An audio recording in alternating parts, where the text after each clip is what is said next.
on this channel today, and I'm with another man whose beautiful face you've also seen a lot of, the very snack-like, the baseball savant himself, Mr. Jake Hari. How are you doing, Jake? I'm doing well, man. Last show of the day, but save the best for last, I guess. That's what they say, right? That is what they say. This is the best show. We are like our little live before lock community here. We're buddies. We like to have our talks here on this channel. And Jake, one thing we love to talk about more than anything, it's gonna get real personal here real fast. We love to talk about rake-free daily fantasy sports, which you can only get at FantasyDraft.com, the official home of rake-free daily fantasy. And now if you go to FantasyDraft.com and use that promo code AWESEMO, AWESEMO, you'll get your first $1,000 in entries completely rake-free. There's no membership fee attached to it. It's a 7-day trial. So get your $1,000 in rake-free entries right now at FantasyDraft.com with that promo code AWESEMO. Jake, they have the big tournament going on, sponsored by our favorite, our collective favorite on the show, Hooters. So how are you feeling about your NFL tournaments this weekend on Fantasy Draft? Oh, I'm feeling pretty good about Fantasy Draft playing over there this weekend. You can 150 over there. You don't have to, but up to 150. They've got some price points that I think are pretty appealing. So $1 if you play the lower stakes and maybe want to throw in 150 or 20. The $4, and then of course the Hooters kickoff. I mean, doesn't get much better than this. $1 million in total. You're seeing 100K to first. Not 20K to second. It is 60K to second, 40K to third. Nice flat payout structure, about as good as you're going to find across the industry. And of course, you don't have to pay nearly as much rake. I mean, you pay a flat fee based on the volume you play each month, and that's it. Then everything else comes back to you. Comes back to the winners of each tournament. It's a pretty awesome deal over at Fantasy Draft. Yeah, it's definitely a unique deal over at Fantasy Draft relative to everybody else in the industry. And as Jake mentioned, you go anywhere else, you're playing those big tournaments, you are not getting that same prize pool for second place. Even though first place is going to look great, it kind of falls off if you are not that first place person. So go check out FantasyDraft.com right now and use that promo code AWESEMO to get that first $1,000 and rake-free entries at FantasyDraft.com. And thanks to them for sponsoring Live Before Lock and so many of our shows. We have a lot of shows going on this channel for NFL and MLB season, and they are one of our biggest sponsors, so we really appreciate them. All right, Jake, let's talk about the slate here because it's a weird one. It's another one where the pitching, again, I mean, look, I don't know if it's a time of year thing. I don't know if it's just kind of the luck of the draw. Pitching sucks again, Jake. So let's talk about the chalk pitcher on DK of the day, which I honestly don't get, but maybe you do. Fran Valdez is going to be the chalk pitcher of the day. He projects well from a value perspective. He is going against Seattle. We talked about it yesterday, and it really came home to roost in a very painful way. We discussed Wade Miley and how he felt safe, but there were some risks with the big power hitters in Seattle's lineup against lefty pitching. And Framber Valdez, a lefty pitcher who is chalk again today, going against these guys where you have Austin Nola, you have Tom Murphy in there. Dylan Moore has been pretty competent in terms of a power hitter versus lefties. So we have some risk once again for a highly owned lefty against Seattle, but a low total. So how are you feeling about Framber Valdez as a chalk play at a reasonable price? So, oh man, you mentioned Wade Miley. I mean, this guy just blows up all my teams last night. I mean, it's a good thing that there was that awful football game we could watch, so he didn't have to tilt over baseball, just tilting over some awful showdown lineups instead. Anyways, Framber Valdez, 6,900. I understand why he's chalk, but I think he's probably a little bit chalkier than he should be. So for that reason, I'm getting a little underweight on him. I was talking to Adam before this on the deeper dive, if you guys did see. He's a massive favorite, so that's attractive. It's attractive to me. It's attractive to a lot of people. Good strikeout matchup. He's not a great strikeout pitcher. He had a big spike in his minor league stats this season, but 13 strikeouts in 11 and 2/3, I believe, in his first couple starts. I don't know. He's fine. He's probably going to be a decent pitcher. Induces some weak contact. I mean, he does some decent things, but as by far the highest owned pitcher on the slate, I don't think I'm quite there. So I'm going to end up in probably the 15 to 25% range. I am going to end up way underneath the field, it looks like right now. I got a lot of Pablo Lopez. I also got a kind of staggering amount of Dinelson Lamet and Patrick Corbin with my crunches before coming on the air. And I'm comfortable with that. Like Framber Valdez, not a guy who pitches deep into games. Going back over the last couple of years, he's only pitching about 3 innings per start, and he does project well. I do have to say that. With our projections at Osmo.com, which you get half off that first month with the promo code Live Before Lock. So go right now to Osmo.com/join and check out our new Express packages as well, which are on there for as cheap as $3.95 a week. You get some of the same data that we're using, and it's much more for casual players, but it's still, if you just want to get in there, go check it out right now at Osmo.com/join. But yeah, Valdez, not a guy I'm crazy about. I mean, maybe there's something I'm missing. Again, you mentioned it, you gave some points, and I just don't feel like I need to be there on the slate, even though the pitching is kind of suspect. I really don't buy into Framber overall, and I don't know that I want to be there if he's going to be 30% owned. So he's not 30% owned anymore. We just got an ownership update now, and it looks way different than what it did even like an hour and a half ago when I was doing some prep for the deeper dive. Like everything looks flipped on its head, at least from what I'm seeing. So Framber basically has 60% of what you had for ownership on DK before. Yeah. I mean, Matz has come up. Lopez has pretty much stuck. Pablo, that is. Homer Bailey's come up. I don't know. All of a sudden, it doesn't change the spot for Valdez, but if he's going to be just in this group with everyone, I mean, that's probably going to be a guy now that I'm overweight on because he does project as a really solid value for us. So one ownership update will make me completely lie to you guys 5 minutes before, and now I think I'm going to be playing a lot more of Framber Valdez. But I think as more information comes out, you should be kind of adjusting your strategy, and this is a pretty substantial ownership update. Yeah, I mean, that is a very big change here. So I guess scratch that opener here. He is going to still be decently owned, but not the chalk pitcher today. As Jake mentioned, now the chalk pitcher of the day is Steven Matz going against the Phillies. And let me pull it up because honestly, I really don't think I was going to land on much Matz. Getting 3.7 implied runs against him, and he projects worse than Framber. And he's been hit pretty hard on the year, 9.5% barreled ball rate, an okay whip 1.3, okay exit 4.2, okay strikeout rate with 22.4. But this Phillies team doesn't strike out a lot versus lefties. Their particular lineup today only strikes out 21.4% of the time. And also has a 260 batting average versus lefties, which also is not that bad. So how are you feeling about Steven Matz? Because I actually got some Phillies in this as leverage, and I wasn't on Matz at all. I'm not crazy about Matz either. I thought I was going to be on him. I thought he was going to project a little bit better. 7,600 seems like a fair price. Philly's not an easy matchup. It's probably an average matchup, somewhere in there. It's just, if he's going to be owned at, I didn't think he would be owned at 22%, and that's what he is right now. So right now is the highest owned pitcher on the slate. I mean, again, projecting similarly to guys like the Lopez brothers, even though they're not brothers, Bundy, all these other guys that are at lower ownership. I'll either drop down or just pivot to another guy that's a little bit lower owned. Because I feel like he always goes under owned, but here kind of seems the opposite for Matz. It's weird. To me, Matz is kind of like he's the Syndergaard to the DeGrom of Zach Wheeler, where people kind of assume the other guy's as good as the other guy, if that makes sense. Where it's like, if we were doing an SAT analogy, it's like, it would be what I just said. Like, he's not that good. He kind of stinks. He gets hit pretty hard. He's like not a great pitcher, but I think people will lump him in and be like, oh, like Zach Wheeler is good, so Steven Matz is also good. And I'm not a Matz guy generally, and especially at that much ownership, he is going to be the chalk pitcher of the day. I'm comfortable coming in that, and I will actually force the Phillies in there even more because I just don't believe in Matz.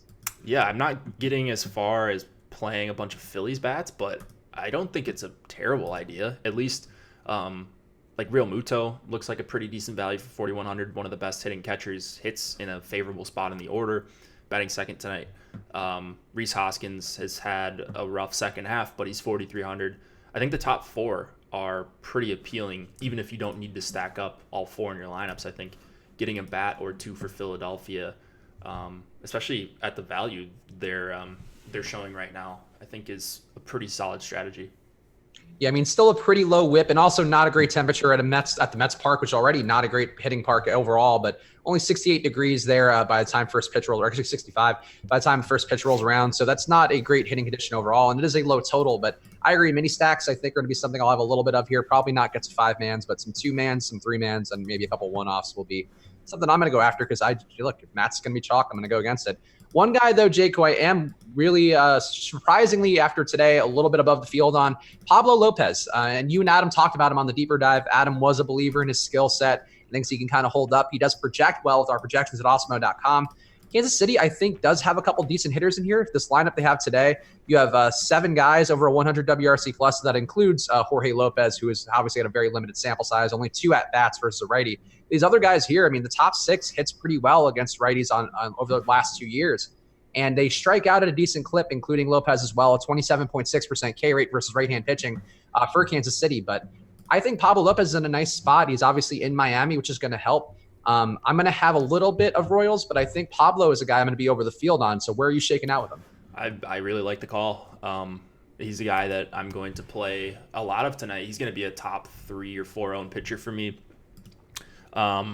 His ownership doesn't, it's pretty high, but it's not like crazy high or anything. I think you need to avoid Great Park going up against average team at best, but more like in the lower tier, this KC squad, especially this bottom of the lineup. I mean, there are strikeouts to be had.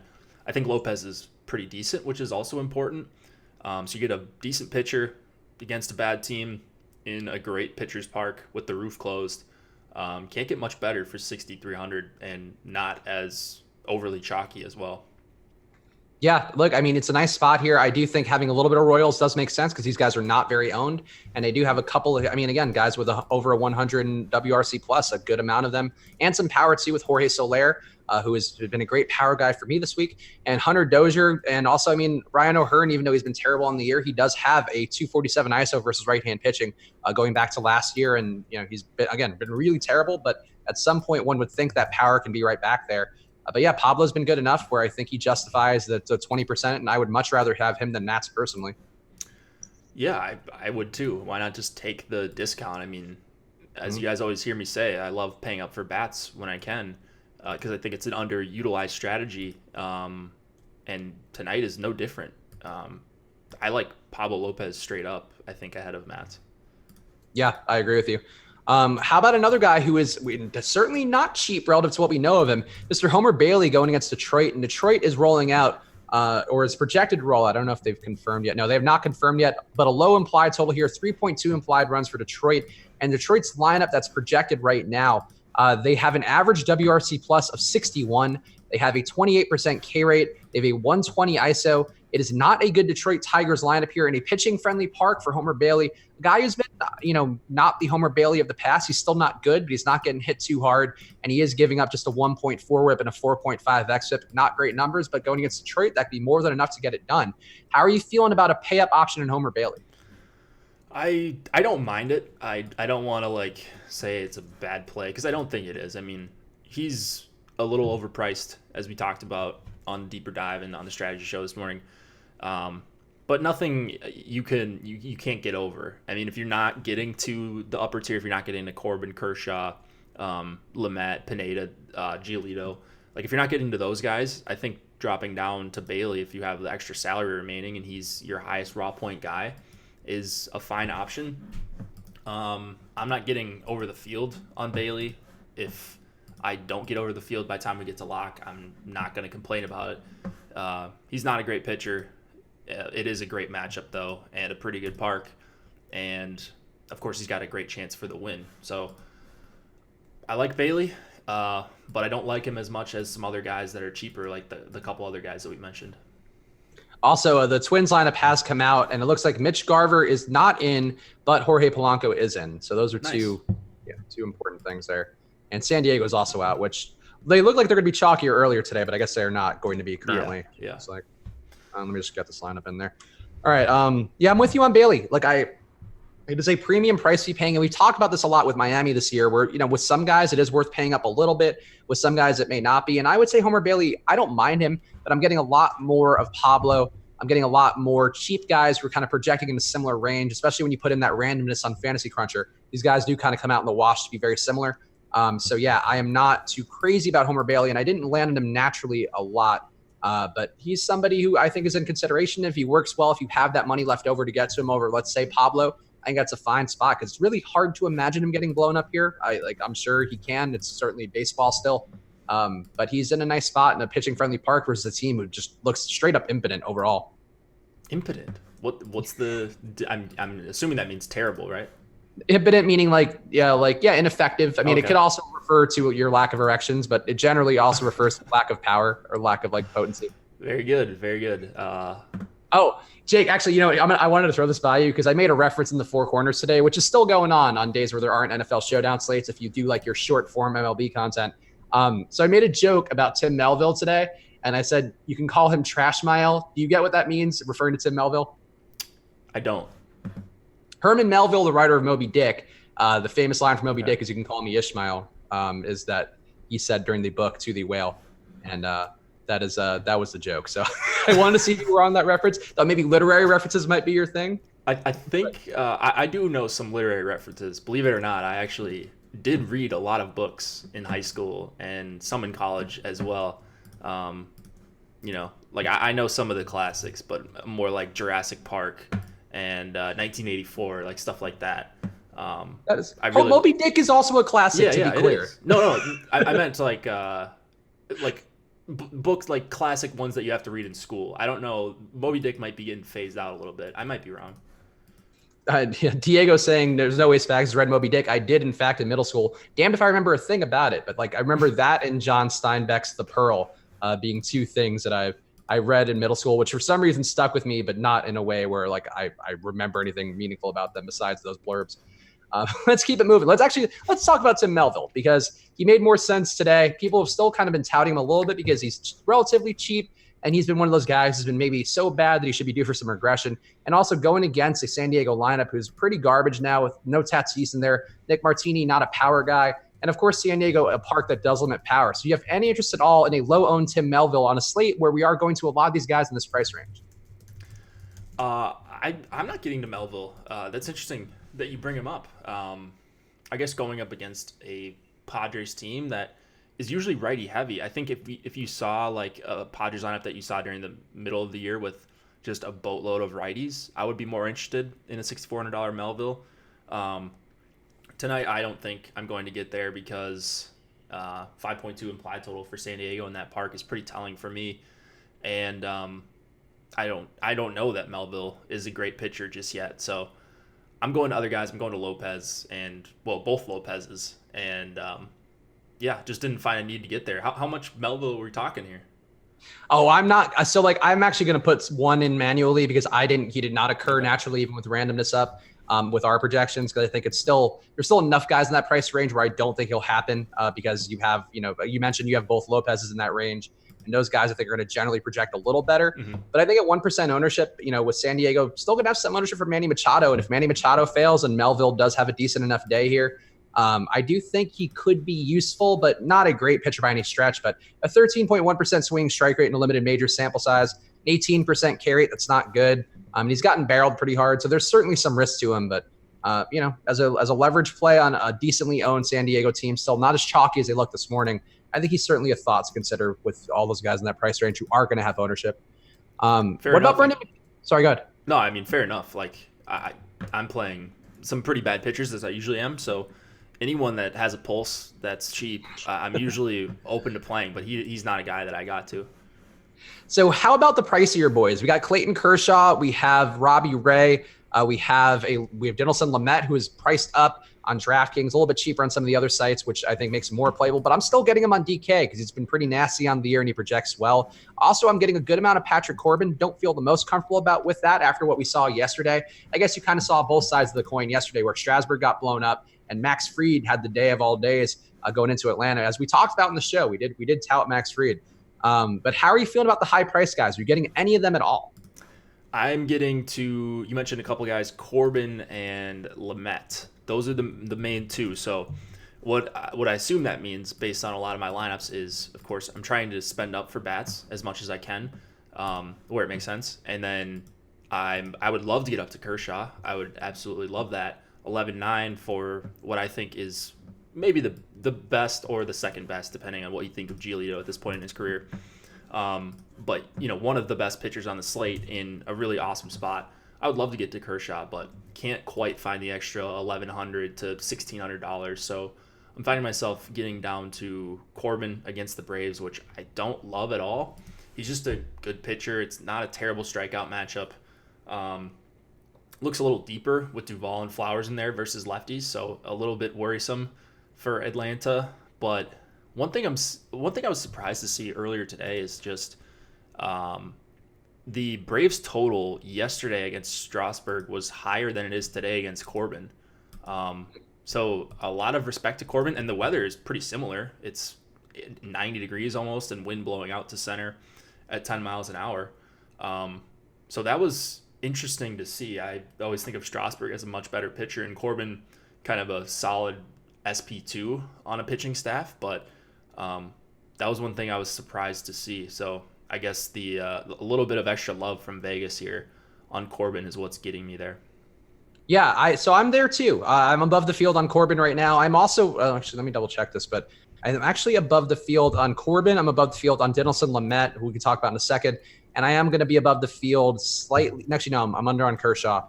But yeah, I am above the field on these guys, and I feel pretty okay with that because of the reasons you mentioned. Corbin actually has been really good on the year. Getting up a 1.1 whip and a 3.6 xFIP. The 9% barreled ball rate isn't the best because it's going to be 90 degrees in Atlanta today with a little bit of wind as well. But just a 127 ISO over the last year, like he's done a better job than he probably gets credit for. He's certainly we don't talk about him in that Chris Sale, even in the Strasburg tier, but performance-wise this year and really going back to last year, he has kind of been there.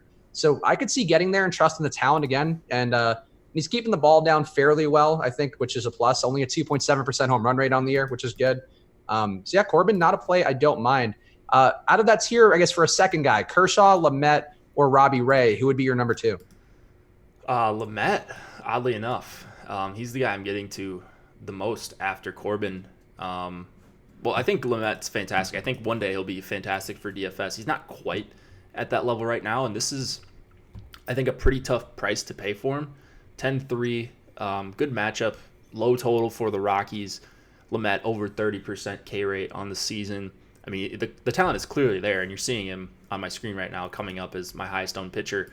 But when he gets filtered out and I start to prioritize bats a little bit, he doesn't come up quite as much as what you're seeing on screen.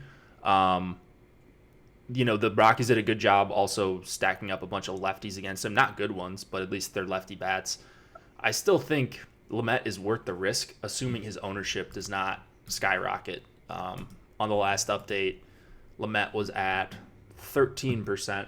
That's fair enough. It's not a spot where I need to be getting 50% Lamet. I think 20-25, somewhere in there, is where I'm looking to stick on Dinelson Lamet. Yeah, I agree with you on that. I think there is a little bit of a risk with Lamet just because, as you mentioned, those lefty splits for him are not the best. He's given up decent power to these guys with a 213 ISO to left-handed batters. He's only faced 106 lefties. It's a small sample size for the year. But I agree, I think I'm actually going to put in one Colorado lefty-heavy stack just to kind of cover my butt a little bit because I am pretty over the field on Lamet.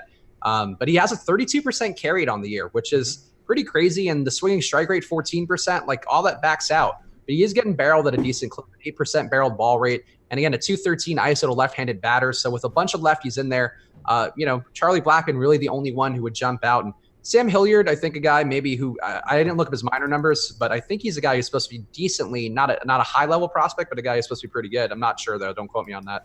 But he's had decent power in a limited sample size so far. So I think there are some risks for Lamet, but I agree the strikeout upside is there. The fact he doesn't pitch deep into games probably spooks me off a little bit, or should spook me off more. Just 5 innings per start. And with a high strikeout guy, that could be a bit of a risk that he gets pulled early if he does give up those home runs or gets guys on base. Yeah, he's got to be really, not really, but he's got to be efficient for him to be worth it here. And that's always been an issue. High strikeout pitchers tend to throw more pitches unless they're at the elite tier, and then he also struggles with walks. So I was telling Adam, it's like, yeah, you love the idea of a guy getting you 8 strikeouts in 5 innings, and that's a very real possibility with Lamet here. But there's also that possibility he throws a 25-pitch first inning, gives up a run, and all of a sudden you're pretty much dead in the water as far as him reaching 25 DK points. All right. We are Chris Randone excitedly in the chat for the dong picks, and we are at the halfway point of the show. So we'll close the loop on pitching, but let's do our dong picks right now, especially because now I want to talk about it, Jake, because I've had 2 home runs out of the 3 days I've been back. And one of them, we could say without question, was sniped by EMAC in an unfair way. So I should be 3 for 3, including one before I went on vacation. So I should be like on the hottest of hot streaks. But if you look at the pick rate, our friend Josh, who is currently working through the hurricane stuff, but he's fine in case you're worried about Josh because he hasn't been on the channel. Everything's fine with him, just some power outages and stuff. He's still the leader in pick rate with 23.6%. You know, he's in second place, Jake, right now. 22.9% Chris Specs. It should be me because you stole Mookie from me. So that one will come back around on you, I'm sure. But wow. We'll see. We'll see. Maybe with who I take today. Also, if you look at I don't know if you have the sheet up or if you have access to it to put it on there, but the pick rate right now looks like the Italian flag, which makes me happy. It's like green, green, white, red, red. So as a proud Italian American, I'm glad to see support for my people. But the overall numbers, total dongs, Josh still has 24. Actually, the leader should go first. EMAC still in the lead with 30 overall, but a lot of picks made, but a lot more picks made. Jake at 29, so number 2 in the clubhouse. Josh at 27, I'm at 24, and Chris Randone at 11. But of course, he's been doing this much less time than we've been doing, and he's been hot as well over the last couple weeks. I'm going to make my pick first, Jake, because screw you. I'm going to go Max Kepler. Oh, I wasn't going to take Kepler, so that's fine. Okay, good. It was him or Rosario for me, but I felt like maybe you'd go to the Twins. No, I am actually going to a familiar team, a team I pick from quite a bit. I will take Aaron Judge. I think he's going to hit a couple over the monster tonight. All right, Aaron Judge going against the two-headed duo of the illustrious two-headed duo of Julius Chassin and Andrew Cashner. Yeah. Real tough I didn't realize pick there. Chassin was on that team. What's that? I didn't even realize Chassin was on that team. It's always like one of those things where you see him get picked up. I get the alert or whatever, and then I don't see him for a month. And then it's like, oh, they're making a spot start. Julius Chassin for the Red Sox? Oh, yeah, I guess I kind of remember that. But yeah, there's been a number of guys like that. Once we get into September, it's just everyone's all over the place, including us, trying to figure out who these prospects are, whether or not these guys are any good. The lineups are super unpredictable as well. So it's September baseball for you, man. That is September baseball. And speaking of September baseball, these guys are hitting well. So let's give the shout out to Chris Randone. His pick is Alex Bregman for a home run today. And EMAC going to Nelson Cruz for his home run pick. So he's going with a righty. I'm going with a lefty. But we are both on the Twins today. So there we go. Homers. I'm excited, man. Like I feel like I have a late run in me. You guys kind of doubted the distance, but it's all a game of heaters. It's all a game of heaters. But you need to continue your heater, though. I do. Otherwise you're in trouble with pick rate and all that. So we'll see. After my double dong tonight, I'll be back in first in the pick rate as well. So everything will be normal. You know, we enjoy kind of ribbing each other throughout the course of this show, but there is no ribbing that that any of us could possibly give if I came back to win this somehow after being on vacation for like 8 days of not making picks. Well, I would just say you stole my Mookie Betts home run pick, and there was some controversy on that since I was the leader in the show. But other than that, no. I mean, if you come back, can't really say too much about that. How far out are you? 4 picks? 5?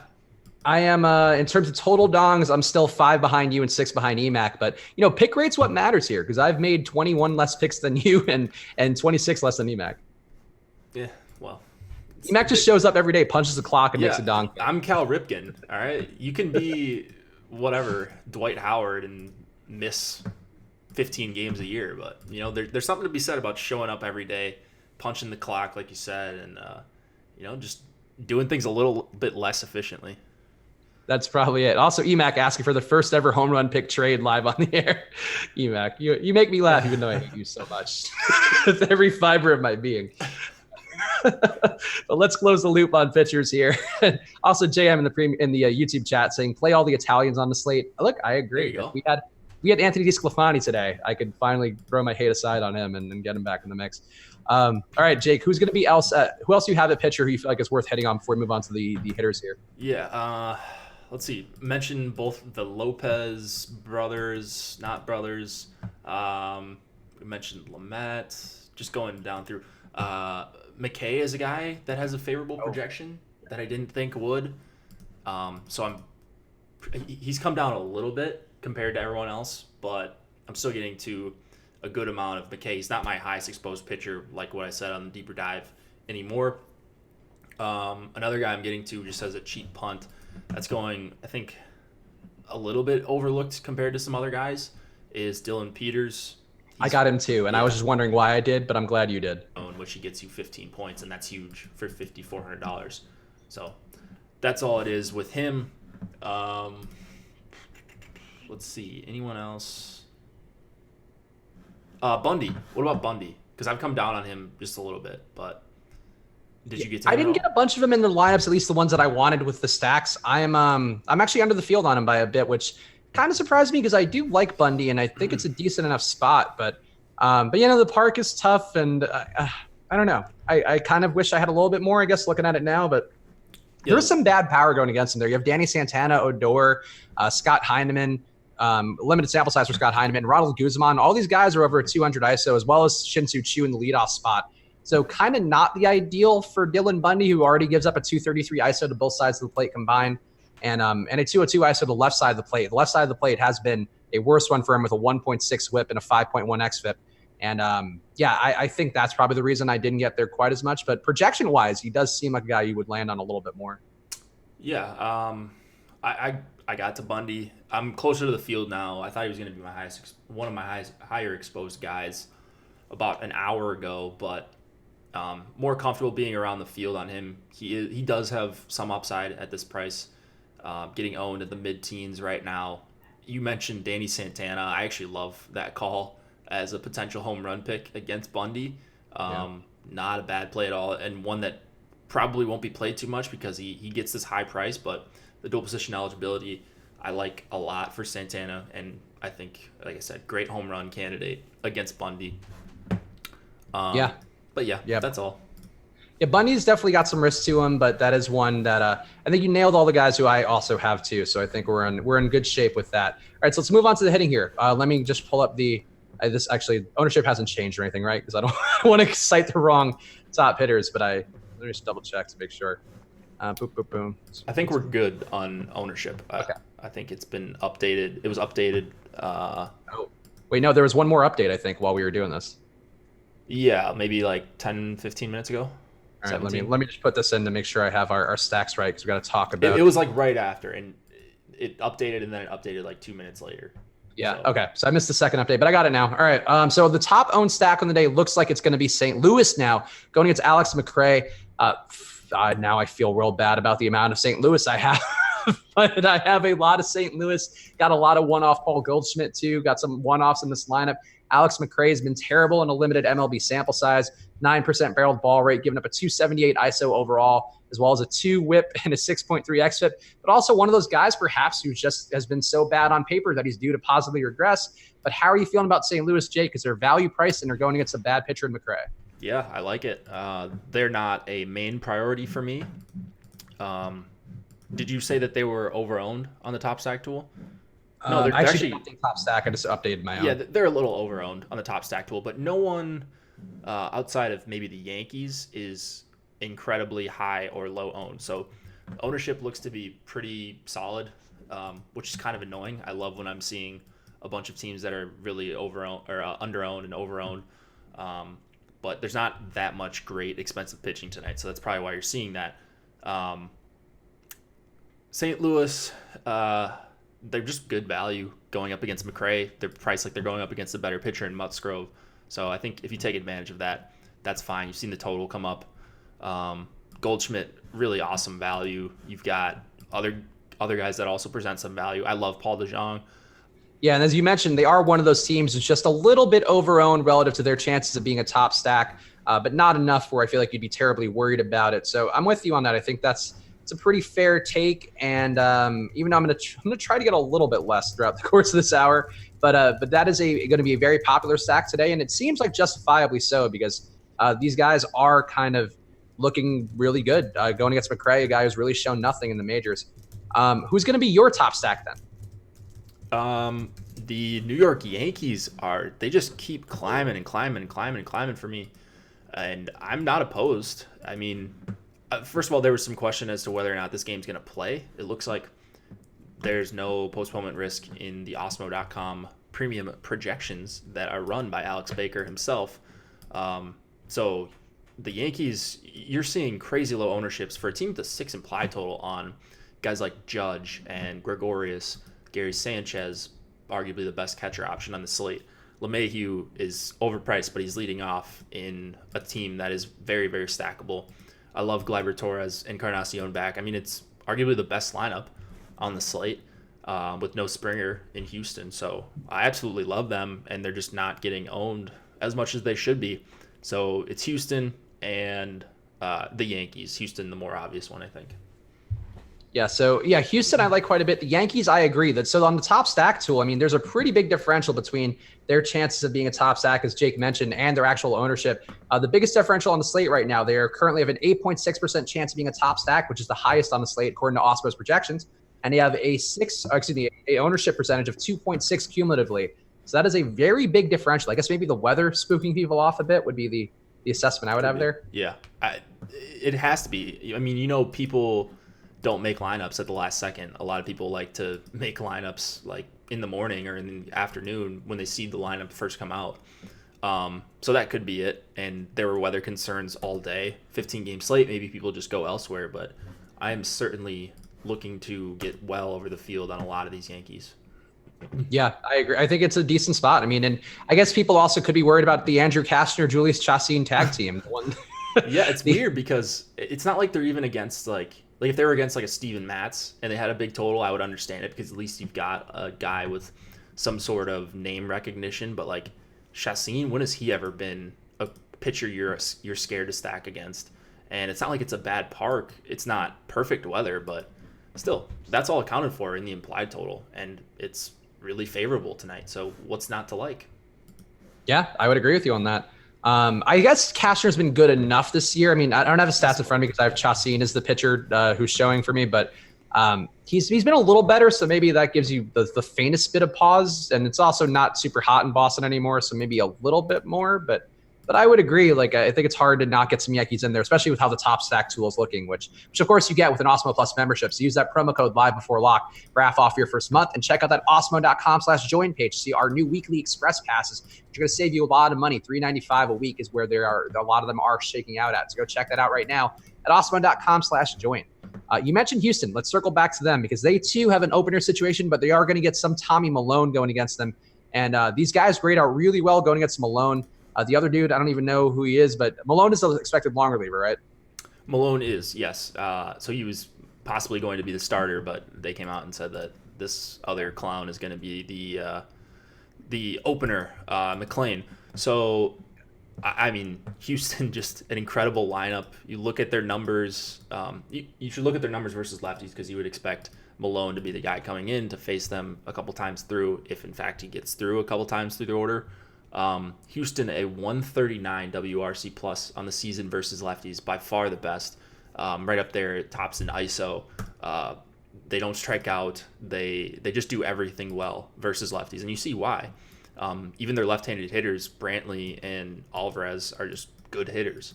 I love Yordan Alvarez for 5,500. I think that's going to be a spot that goes under owned, even in the Houston stacks, if you're not manipulating your projections in any way to get exposure to $5,500 guys. So I just love everything about this Houston stack, except for the ownership compared to the Yankees. So going to be similar between Yankees exposure and Houston exposure, but those are definitely my 1-2 right now. Yeah, that's fair. People in the chat seem like they're really down on the weather, but it seems like it's gotten better throughout the course of the day, so I feel more confident about it than I did this morning. I mean, and unless there's something in the postponement risk in our projections on the site, which there's not right now, then I don't do anything with the game. So I know that's a cop-out, but that's what I do. So it's my own personal cop-out. I take it out of my hands, and if Alex is willing to say that he's not worried about it, then I shouldn't be either.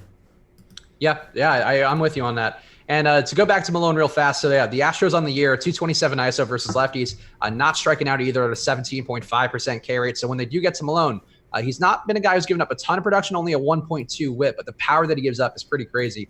And Houston does seem like at least a mini stack candidate. The 257 ISO that Milone allows overall to both sides of the plate and he's giving it up to both lefties and righties. So guys like Jordan Alvarez, who people never really want to pay for, always a bit under-owned because of that. All these guys are in play today and probably a bit under-owned because of the fact that people get confused, which I get, by the opener long reliever situation. But Houston seems like they should have a bit more ownership for guys besides Altuve and Bregman. Yeah, I mean, it's always shocking to me when you've got these great spots and some of these guys aren't going to get as much ownership as they should. Like, everyone loves playing Altuve and Bregman for 5K plus, but why wouldn't people want to play Alvarez in a full stack? So I guess that's where the edge is in MLB DFS, is playing these lower owned guys that are also good hitters. But I'm certainly going to try to take advantage of that. That is fair. How about another team who projects well, which my dong pick is coming from, but I'm surprised you didn't support your Minnesota Jakes, but the Twins going against Adam Plutko, who has been obliterated by lefties on the year and really given up power to everybody, but a 292 ISO to the left side of the plate over the last year and change, or last 2 years, I guess, and a 1.6 whip as well as a 6.9 xFIP, and you have these power-hitting lefties up top, guys like Kepler, Polanco, a little bit less power, but still a competent hitter. Nelson Cruz, it doesn't matter what side of the plate he's hitting from, but he is a righty, so maybe a little benefiting less, but still doesn't matter. Eddie Rosario going to be in there as well in that top four. I like these guys. The ownership has come up quite a bit, as you mentioned on the deeper dive with Adam, but I still like these guys a lot, but you seem like you're maybe a bit down on them? They just never project as well as I would like them to on these bigger slates. So I oftentimes get left out of the Twins party or the Jakes party, whatever you want to call it. There's just teams that I like a little bit better, Houston and the Yankees. So not going to get a ton of Twins tonight. Would love to get to a few stacks here and there. But I was surprised to see that they were over-owned on the top stack tool on DraftKings. We got a normal lineup. Polanco and Rosario are really good value. And then I think Arias is awesome value in a stack as well. So a little bit easier to stack up than I imagined. And that's why I'm getting off of them just a little bit. Okay. Yeah, that's fair. They are easy to stack. And I guess that does make sense with that ownership going to them. But yeah, Plutko to me, just a guy who gives up enough production. Could be moved to go to mini stacks though and try to capture that, capture the power that Plutko gives up with a low 1.2 whip as well. So he's not giving up a ton. Yeah, for sure. I would have no issue getting to a Cruz Polanco 2-man or a Polanco Rosario Sano 3-man or something like that. Like, those guys are all home run candidates for sure. Don't forget Kepler. Yeah, no. I didn't mean to discriminate. I was just those were the first three guys that I saw. Just throwing shade to my boy Kepler that. You thought I wasn't going to catch that. No, would never. So let's keep it moving. One other team who I liked a lot, which I do have a decent amount of, but maybe less than I thought I would. The Dodgers going against Jeff Samardzija. And Samardzija's big weakness, I mean, he's actually been decent on the year with a 1.1 whip and a 4.9 xFIP. He still just sucks versus lefties. He has a 1.4 whip allowed to that side of the plate, a 5.7 xFIP, and a 238 ISO. And now he gets the team, lefty hitting team du jour, who has power at every position for the lefties. Even guys like Matt Beattie now up to a 232 ISO and a 4% home run rate. This guy's been mashing it on the year, besides Gavin Lux, I guess. But Gavin Lux is cheap, and he's got a cool name, so I'm okay with it. I'm in on the Dodgers today, Jake, but maybe not a ton. How are you feeling about them? Yeah, I'm not getting to a ton of Dodgers either. They're one of the teams that's coming up a little over-owned. I think they're good plays, but I think they're getting owned like they're good plays, and I think other plays are not. So that's like the simplest way I can explain why I'm not getting to Dodgers. Their point per dollar value, I mean, they're off the charts with guys like you mentioned, Beattie, Pollock, Turner, Seager, I think are all underpriced at least like 10% or so. So, I mean, they're great. I think Bellinger's underpriced too. He should probably be closer to 6K than 5K, honestly, against Samardzija. Just huge slate for full stacks. I'm going elsewhere. Okay, that is fair. And really all the top stacks today, at least the ones that have the best chance of being a top stack, pretty much all of them look over-owned besides Houston, it looks like now. It's weird. Well, Houston and the Yankees.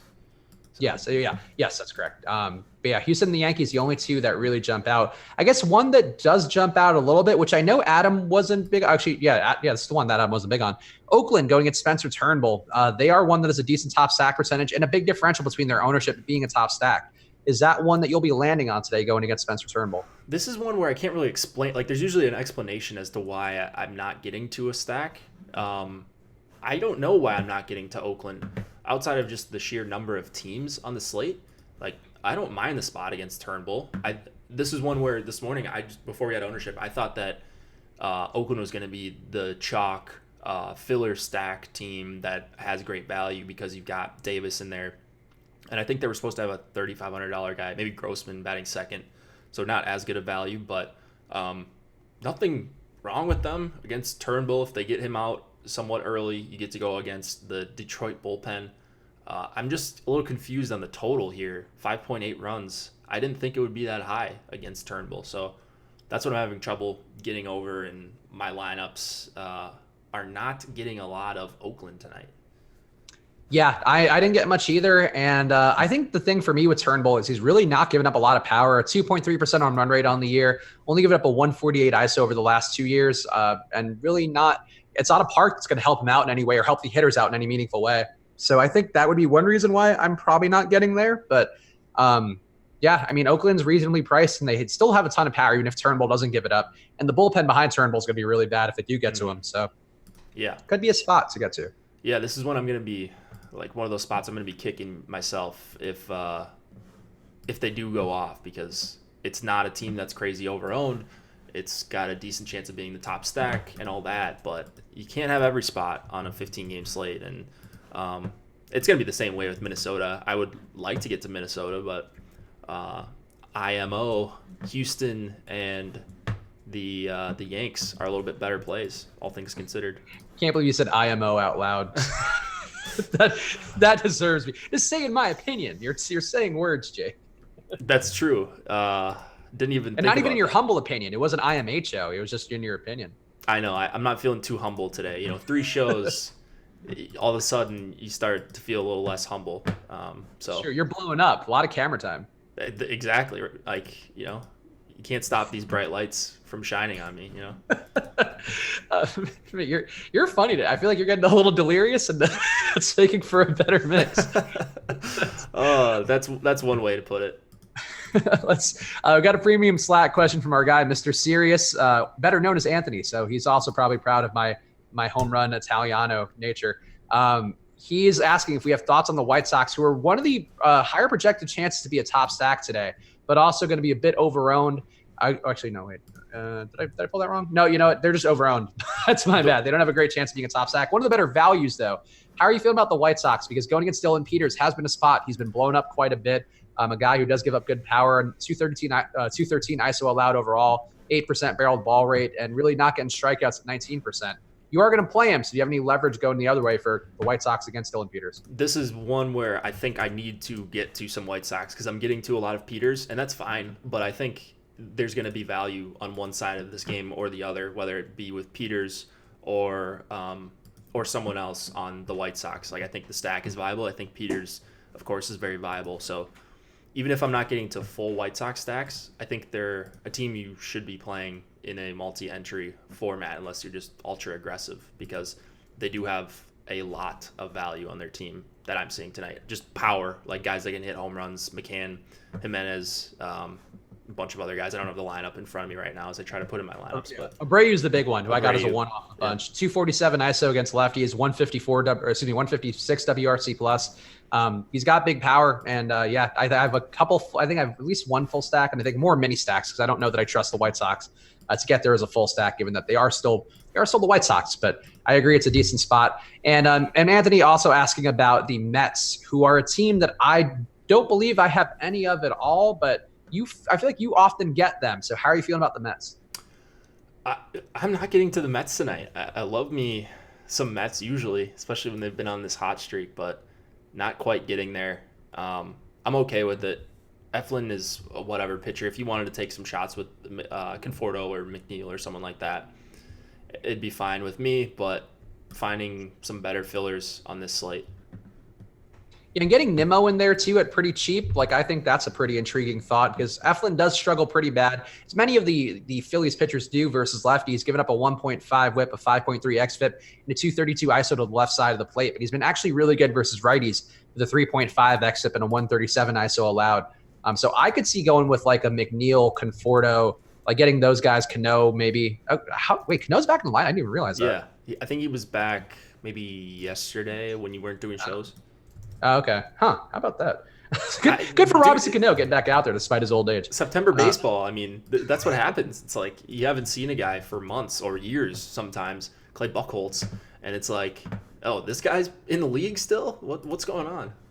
Yeah, him and Nimmo both being back in there. I think it's honestly kind of appealing. I could see getting there. I didn't, but I get why you would. And really, I would target the lefties here. I think still another case where I'd be more inclined for mini stacks than fulls, but no ownership on them. And I mean, that's also probably why they're not coming up because they're not leveraged against Eflin and they're not owned. Sure. But yeah.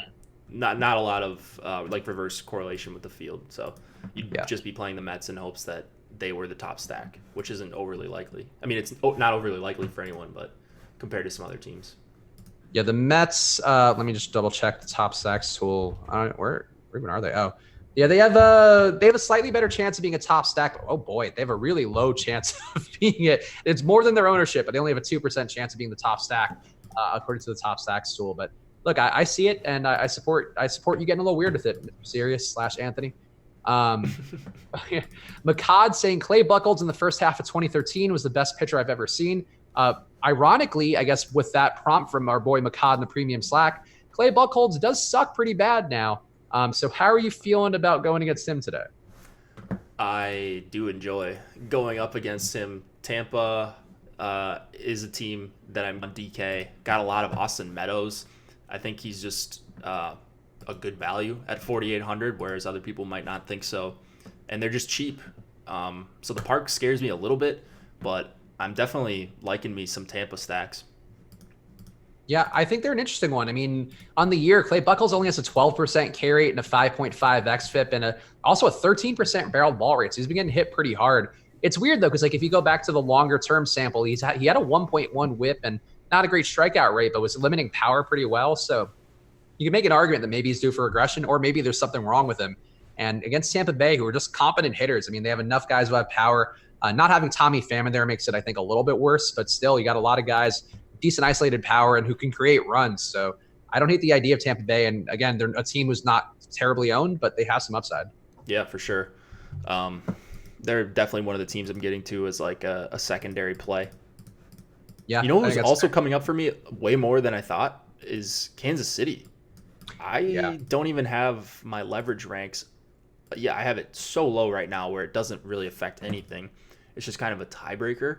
And I'm getting to some KC, mostly Mondesi, and the good players at the top of the lineup. But, yeah, I mean, I was basically completely off of them before, and now as Lopez has shot up a little bit, I've started to get a little bit more KC. Yeah, I mean, I forced them in there earlier, so I'm with you on it. I think that's a decent call, and there aren't the obvious ones. Like we talked about the risks with Eliezer, which ended up being pretty spot on, that as he got blown up. Pablo really doesn't have the splits where it's not like, oh, he's getting shelled by lefties. He's given up. Like, even though he's great versus one side of the plate, he has a real weakness. Pablo really doesn't have any noticeable weaknesses in terms of like his approach and like relative to what he's doing overall. Like lefties are a little bit worse against him, or a little bit better rather. But even that, you could kind of make an argument, not so much. So I don't know that I need to target against Pablo, but I have so much Pablo where I also have some Kansas City, and I feel like it's a logical move. Yeah, I mean, I'm of course in favor of playing these chalky pitchers that aren't great. And I think Lopez is one of the better of this crew tonight. But getting some exposure going the other side, even if it's in two-mans or one-offs with good hitters, is always a move I'm interested in making, especially in MME formats. Yeah, I agree with you on that. We got 3 minutes left to lock, so start getting those lineups in, guys, because that is obviously the most important part of the process. You can do all this research, but if you don't get your lineups in, it's usually a big red flag. It's probably not going to help you out in tournaments if you don't get your lineups in. Yeah, would recommend getting your lineups in. Josh had a run-in with that maybe last week where he couldn't get them in time and ran a train in one of the 150 maxes. So that's very unfortunate, but make sure you get your lineups in, guys. Yes, that is a key part of the game. Anything else you're seeing in your final lineups that you're putting in that we haven't hit on that you feel like is worth addressing with the people in the limited time they can pivot? I like the Nat stack. I have come over to Adam's side on that. They look way too low owned for me tonight. A bunch of low owned teams for me. Yankees, Nats, KC. St. Louis isn't low owned, but I'm really liking where I'm at tonight. Did you want to mention the giveaway, by the way? Oh, yeah. Where shit. Here, let me find it for you. Maybe I can. Did they give us a thing? Let me for pull it up on the screen. I can do it. Oh, here we go. Oh yeah, go ahead, Jake. I want to hear you do a read. All right. Awesemo.com is giving away a season-long NFL pass, $249 value. All you guys have to do to get in this contest is I haven't even read this one yet. Let's see. Guess the number of passing yards that Tom Brady throws on Sunday Night Football. So this is a standalone game. You'll be watching. You'll be sweating your showdown lineups, maybe sweating the fantasy draft slate as the last game comes to an end. So how many yards Tom Brady is going to throw versus the Steelers? All you got to do is retweet, follow Awesemo_com and the Awesemo NFL account. And of course, you got to get the pick in before game time. We're going to have hundreds of people doing this right now. Let me give this a quick retweet. And so if you guys follow me, you can now see the tweet if you didn't see it before. Like it, of course, and make your pick. It's free $99 to enter, and you could possibly win a $250 value. So I think a pretty good deal from us. Yeah, our social media teams are doing a lot of giveaways. So honestly, whenever you want to see a giveaway, probably just go to the pinned tweet on the @Awesemo_com Twitter handle. But they're usually pretty simple. It's just a jelly bean counting game for the most part, and you're guessing with a bunch of other people, and then if you get the randomizer to go your way, you'll end up with that free whole season long of NFL. So go check that out right now on the pinned tweet on @Awesemo_com or on Jake's Twitter @JakeHari. And now we are locked. So go follow Jake @JakeHari, follow me @Chris Spags, and Jake, what's the schedule coming up for you? Not on shows tomorrow, I don't think. No, I'm not scheduled to be on any shows Hey, tomorrow. neither am I, Jake. We did it, buddy. We get a day off. We did it. I'll be doing some stuff behind the scenes. Be working on some editing and then some betting stuff. But I'll be in Slack. Maybe, who knows, if I wake up early, might play some college football DFS or something. So head over to Premium CFB chat. But yeah, I'll be around playing the sports. And then, of course, I'll be working on Fantasy Cruncher, setting up my my settings that are needed for the Sunday slate. I can't wait to play on Fantasy Draft. Yeah, and of course, subscribe to the channel, hit the notification bell, because we always have shows going on. I'm sure I don't even know who would be on the show tomorrow. That if it's not me or you on Saturday. So we are not doing a live before lock on Saturdays. Oh. We're doing a strategy show. The contests across the board are pretty small on Saturday nights as people are doing other things once football comes around. And college football DFS is back, so that's going to take away from MLB contests. But we'll be in Slack. There will be people playing. There will be a deep dive article from Adam. So you guys will be covered. There will be cheat sheets. There will be all of that. Just no live before lock MLB show. And then Sunday, of course, with week 1 of the NFL, we're going to have a lot of content going on. We have the, what do they call it? The game plan. The game plan with Laffy and Ben Rasa. One of my favorite, two of my favorites, really. I enjoy both those guys a lot. And doing shows with them is also always great. And watching their shows, a lot of entertainment. So go check that out. And then Sunday, right before the slate, it is NFL Live Before Lock. Slated to be me and Josh Engelman, assuming everything is fine with his power. We'll be doing that right before lock on Sunday morning. I'll be waking up at the ass crack of dawn, prepare and make sure I get my lineups in before we go live at 12 p.m. Eastern time. So check that out on Sunday. Subscribe again, hit that notification bell. And before you guys go, hit that like button, please. The likes help us keep the light on. So please do that. And another thing that helps us keep the light on, FantasyDraft.com. So go check out that big tournament. That tournament sponsored by Hooters is a really big one and one that's going to have a lot of value to you guys. So use that promo code AWESEMO, AWESEMO, on FantasyDraft.com to get your first $1,000 at rake-free entries. And that applies to that tournament too. So if you get in there rake-free and then you also win, you gave Fantasy Draft nothing. You can just be like, hey, sorry guys, I'm out. And then that could be it. But we're rooting for you guys. And apparently also UFC tomorrow, which we have projections and all that up for. So check that out on the site too. And we'll be back with you guys again very soon. So good luck tonight. Enjoy your weekends. And we'll see you guys.